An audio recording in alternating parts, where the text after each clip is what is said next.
right, y'all, if y'all could share this out real quick. We're just going to do a briefing.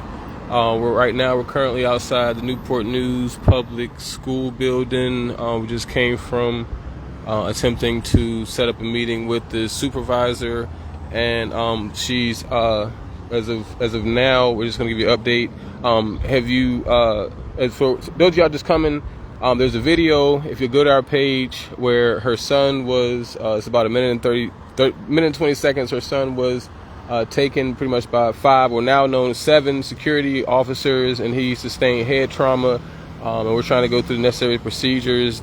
She wasn't briefed when it actually happened, and now here we are. You know, this happened Friday. Today is now Wednesday, and she's just trying to.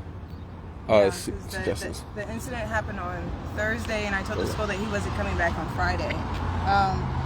So I came up here next to CNU at basically headquarters, but nobody's here, and I need to get the first names of the security guards who put their hands on my son, so that way I can go ahead and update the magistrate, because I am pressing charges, and to make the process faster.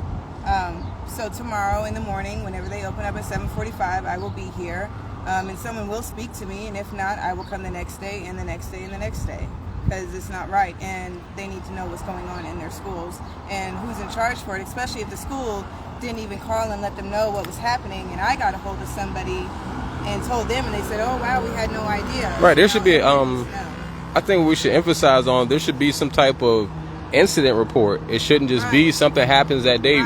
Everything should have been questioned and answered that same day. Like if you have a child, something happens at the school, you come to the office, you find out why you're there, and then you don't get sent away, and then we'll talk to you tomorrow. Not even tomorrow, the whole weekend. So Friday, you didn't talk to me on Monday. You tried to call me and say, hey, can we get a statement from your son? I'm not going to give you a statement, because then you're going to try to flip it around and say, oh, well, he did this, so we did that. I'm not dealing with that. It's not what's going to happen. Yeah, so the fact of the matter, we are here, y'all. Her 12-year-old son had hands placed on him by 7 security officers. There are lawyers involved at this point, and we are trying to get the names of those 7 individuals, because like I said, the school's not cooperating, and if you're okay with the school putting their hands on your child, then, you know, please don't call us in a situation that happens. But no, like I say, if you see the video, he's not aggressive, he's not beating up on them, he's not like punching on them or nothing like that. And so like I said, if all this was resolved and talked about when it actually happened, then we wouldn't be here a week later. If you see that he's sad or he's upset, and you know that I'm at the front door of the school, why didn't you just let me in to get him and say, son, it's okay, calm down, I'm here. So you were actually there when this was happening? Yes, so while this video was happening, you were there? Yeah, at the front door, and they were beating on him. Yeah, so explain that to the people, because some people weren't grasping that yesterday. So he called me yesterday, and he was upset. I said, it's okay. And I said, you know what, I'm going to come up there. Whenever I came up there, he was walking towards the hallway, because I told him I was there.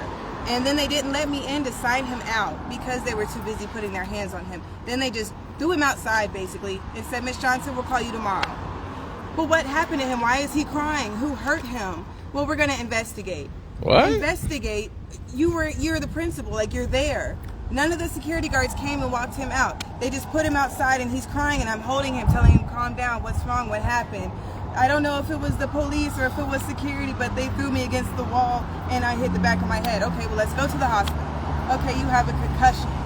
Like, well, what else happened? I don't know, I can't remember. And then you're behind the stairwell where we can't see what else they did to you. So it's just a lot, and I need to speak to somebody who's here now. So I need the names. And you know, my son is not going back to that school. He's going to go ahead and do virtual, and that's just it. You know, especially if he has PTSD and all the schools have security, I don't want him to have a panic attack or break down or feel scared, and then he gets hurt again. I'm not doing it. I'm not doing it. All right, y'all. So I mean, this is again, please share this out, because like I said, the story has to be told, and you know, for it to be this long, and like I said, her son to be going through this, like, what do you do as a parent at this point? You know, they're not communicating with the parents. I'm trying to keep my composure and not be angry, you know, because I don't want to pose as a threat to anyone. So I'm just trying to keep it together, but I'm really angry inside. Like, my heart hurts, because I want to protect my son. I want something to be done. And, you know, I know it's going to be a slow process, but something needs to get done. So, I mean, I can't just go up to the school and say what I want to say, because that's not how it works. I can't just go and find whoever, because that's not how it works. Because if I go to jail, who's going to take care of my kids? Nobody. They just got me, and that's it. So it's fine. So if y'all could, like I said, we're going to try to get an expedited school board meeting. So we'll be here tomorrow to try to talk to the superintendent. If anybody watching this has ties with the superintendents or the schools and the school board, please let us know. Just, know if somebody's security officers put their hands on your 12-year-old child, put yourself in that. Like I said, if you just see the video, like the child's not being violent or anything, so if they could give their reasoning without going, it wouldn't have been this far.